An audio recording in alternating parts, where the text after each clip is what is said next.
Overall, the number of COVID cases is going down worldwide. Are we finally getting the upper hand? Will the pandemic soon be over? Well, not in China. Although Beijing is sticking to its strict zero-COVID policy, the number of infections there is rising. Welcome to a new COVID-19 special. Among other things, we have a report from Shanghai, where entire city zones are still in lockdown and millions of people are not allowed to leave their homes. Also in the show, living with a risk factor. More than 1 million Americans have died of COVID-19 in the last 2 years. Almost 40% of them were diabetics. But first, we head to the UK and to Gina and her little daughter. The mother caught COVID-19 during pregnancy. Her baby had to be delivered prematurely. We see how Gina lives with the trauma and how she's plunging into new adventures. Yay! Well done! 15-month-old Bonnie is a happy, healthy, cheeky baby. It's a testament to Mum Gina's remarkable strength after her battle with COVID-19. In February last year, Gina began suffering severe symptoms while pregnant and was forced to deliver Bonnie prematurely. I couldn't breathe. I felt like I was drowning. That's the only way I can explain it. I remember early hours in the morning texting all of my immediate family, telling them I loved them because I didn't think I was going to wake up.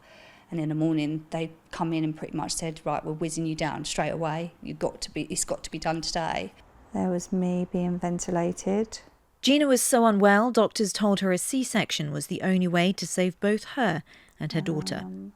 I felt sad, felt angry. I felt so scared. My husband couldn't be there. No one was there. They just held her up so I could see whether she was a boy or a girl. And then that was it. She was whizzed away and I didn't see her for 14 days.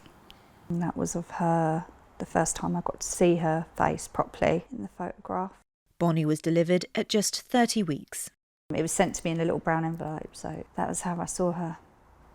One midwife in particular, I just held my hands out to her because I knew she was the one that was dabbing my forehead. Because I wanted to hug her. You couldn't touch anyone.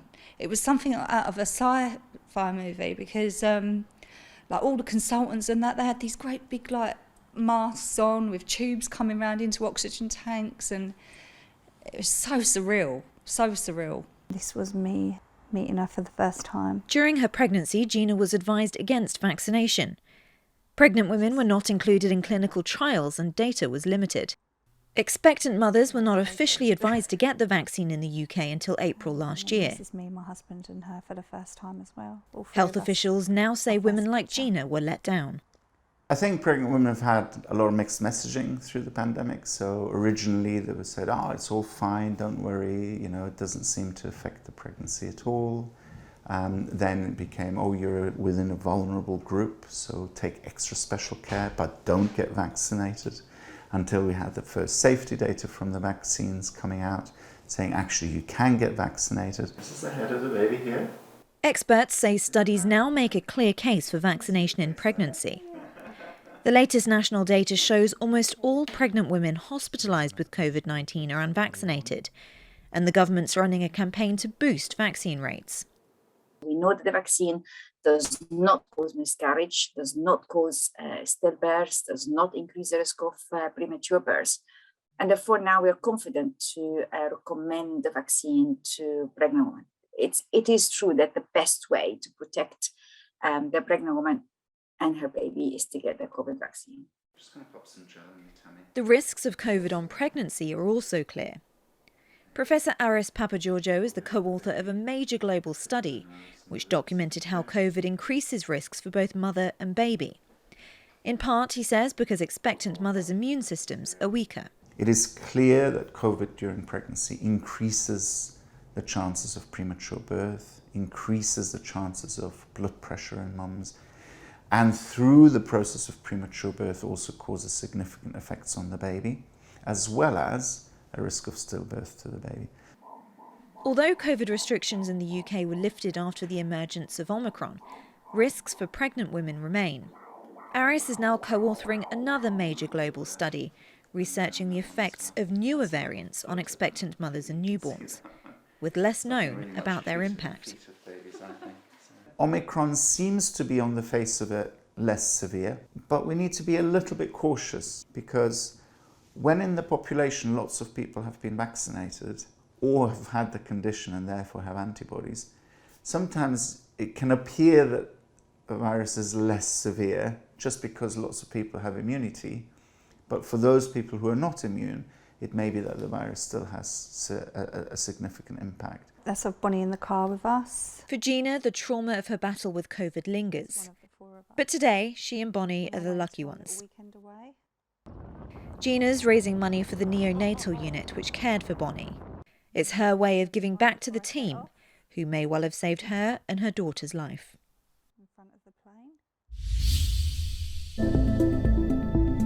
DW science correspondent Derek Williams keeps on top of the latest scientific research. Today, he answers the question: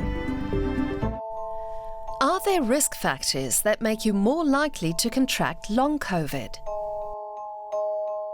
As you can probably guess, this kind of research is just super complicated to carry out, not least because the term long COVID doesn't describe a straightforward condition, but a wide range of complaints that are all still generally lumped together under the medical term post-acute sequelae of COVID-19, or PASC. But we're slowly starting to untangle what risk factors seem to be linked most often to it. Let's start with some straightforward aspects. Some studies indicate that women are at higher risk of PASC, especially 40 to 60-year-olds. In general, middle-aged people and the elderly appear to be more affected by it than younger people are. And the evidence has also piled up that if you're not fully vaccinated, then your chances of developing PASC after catching the disease are higher. Now on to the more complicated stuff. A recent study involving hundreds of test subjects and over 70 researchers worldwide came to the cautious conclusion that at least 4 other factors could be playing roles in the development of PASC. The one that stuck out most was the presence of what are called autoantibodies, which are antibodies produced by the immune system that attack the body's tissues by mistake. Long COVID sufferers often seem to make autoantibodies very early on in the course of their infections. A second contributing factor could be heavy viral load during an infection with SARS-CoV-2. Perhaps unsurprisingly, people in the study who, for whatever reason, had high levels of the coronavirus in their bodies while they were actively ill, they seemed more likely to go on to develop PASC.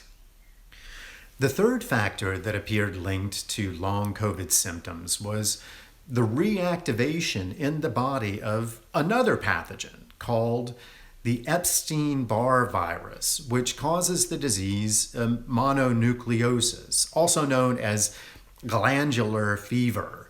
Now, nearly all of us are infected with this extremely common virus as kids or young adults, but even after we shake off the symptoms, the Epstein-Barr virus doesn't disappear, but instead goes into a kind of hibernation in your body, and it can reactivate again later in life. That flare-up also seems to regularly happen in some PASC sufferers. And finally, the fourth factor linked to long COVID that the scientists identified was a common comorbidity.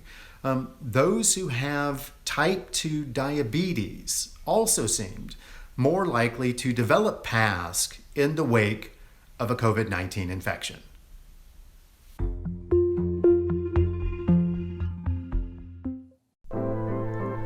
Experts have found that one thing in particular that can lead to a severe case of COVID-19 is diabetes. DW correspondent Ines Paul focuses on the people living with diabetes. The numbers are shocking.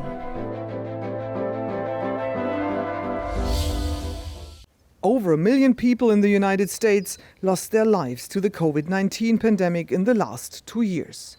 Almost 40% of these were patients with diabetics. Working as a nurse, I saw a lot of people lose their lives from comorbidities and COVID. And with diabetes, it comes with, kidney failure, kidney disease, and that plays a big factor as well as on top of being sick. Insulin prices are tough right now. People are rationing insulin in order to get by because they can't afford it. So a lot of people are unfortunately losing their lives from not having the correct amount of insulin. But Amy knows this better than most because she was diagnosed with diabetes at a very young age. As a 7-year-old, you always want to fit in. You want to be the same as every other kid. You want to go outside and play sports and play recess at school. And I was sometimes taken away from that. If my blood sugar was low, I kind of had to sit on the sidelines and eat a snack to get my blood sugar up. If my blood sugar was high, I had to go to the nurse's office and take insulin. So I was kind of taken away from those normal activities that a normal 7-year-old would participate in. There is some stigma towards people who have diabetes that having this disease is somehow their own fault. Something that Dr. Rodriguez fights through his diabetes summer camp.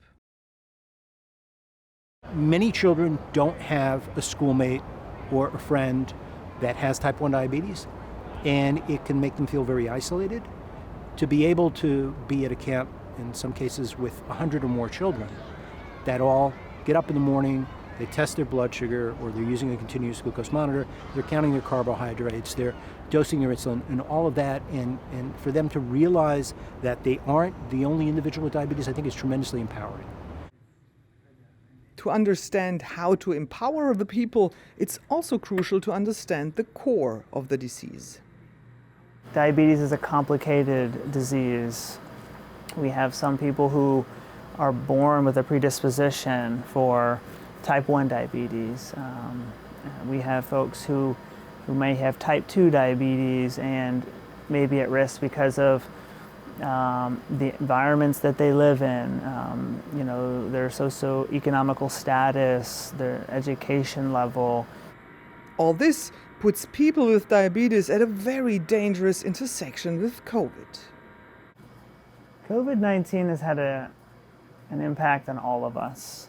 This virus, this infection, just exacerbated their condition and also put them at severe risk for complications from the virus itself. I've learned that we need to put aside all of our biases and just be human beings again. Dr. Rodriguez from the Florida Diabetes Camp has some advice.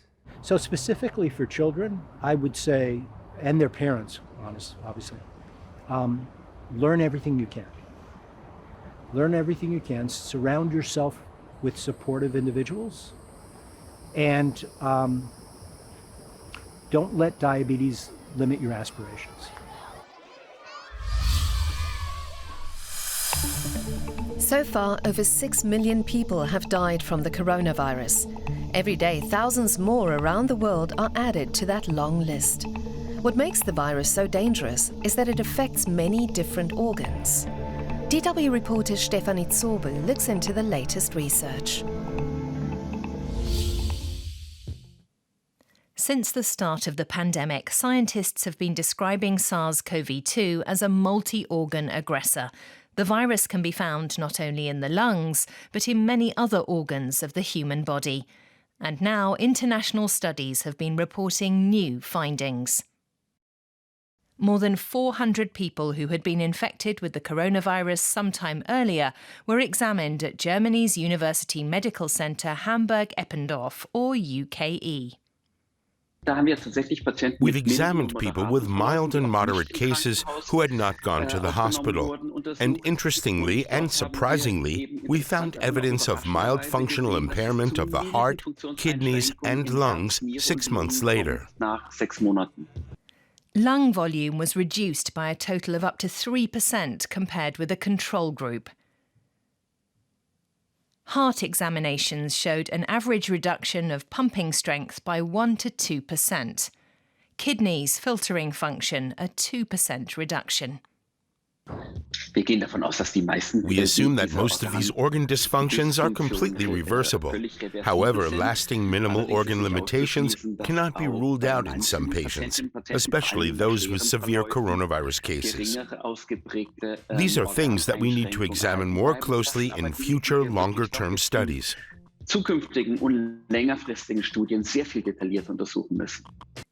In other parts of the body, such as blood vessels, the effects of even mild cases of coronavirus infection are more apparent.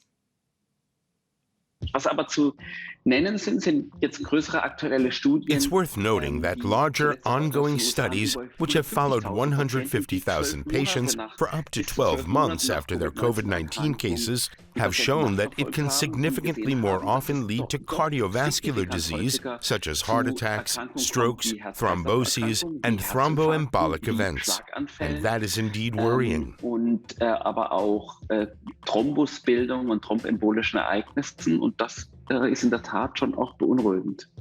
The coronavirus can also infect the liver directly and lead to inflammation and altered metabolic processes, as another UKE study found. The brain can also be affected by a coronavirus infection. Smell and taste disorders are a known and common symptom. The vagus nerve originates in the brain. From there, it leads to the abdomen. It's connected to the heart, lung, intestines, and muscles, and it controls heartbeat, breathing, and digestion. If SARS-CoV-2 damages the vagus nerve's function, this can lead to diarrhea, rapid heartbeat, dizziness, difficulty swallowing, as well as a drop in blood pressure. The pandemic has had some positive consequences, though. Since fewer people suffered infections in general, fewer antibiotics were prescribed in Germany. Fewer than at any time since their invention. DW reporter Christina Köffner asks if this new development can be sustained. Guten Tag, Herr von Stillfried. Hello, Mr. von Stillfried. Nice you could join us today. During the COVID pandemic, there has been a drop in the amount of antibiotics being prescribed, a significant drop. Could you explain why that might be? Wie ist diese Entwicklung zu erklären? Yes, we've been seeing a decline in the use of antibiotics in Germany for years now. Germany is, in any case, in the bottom third internationally and in Europe when it comes to using antibiotics. It has dropped even further during the pandemic. That's in keeping with a long-term trend.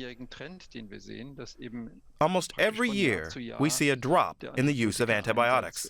Does that mean that far too many were prescribed in the past?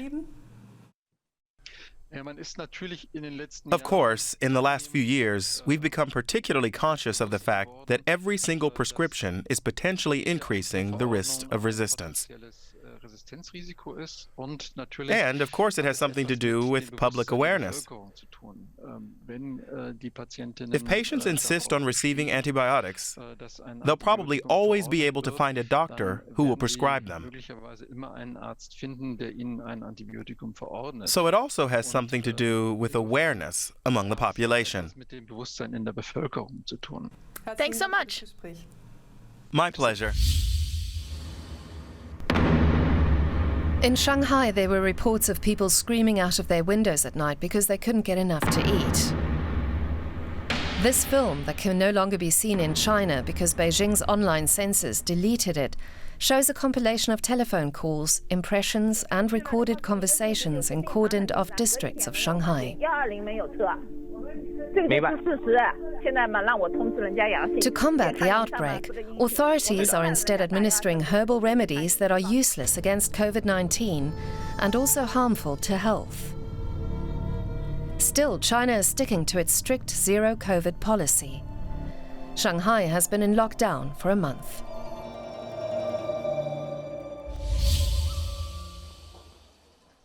It's not the first time traditional Chinese medicine, or TCM, has been used in China's battle against COVID-19.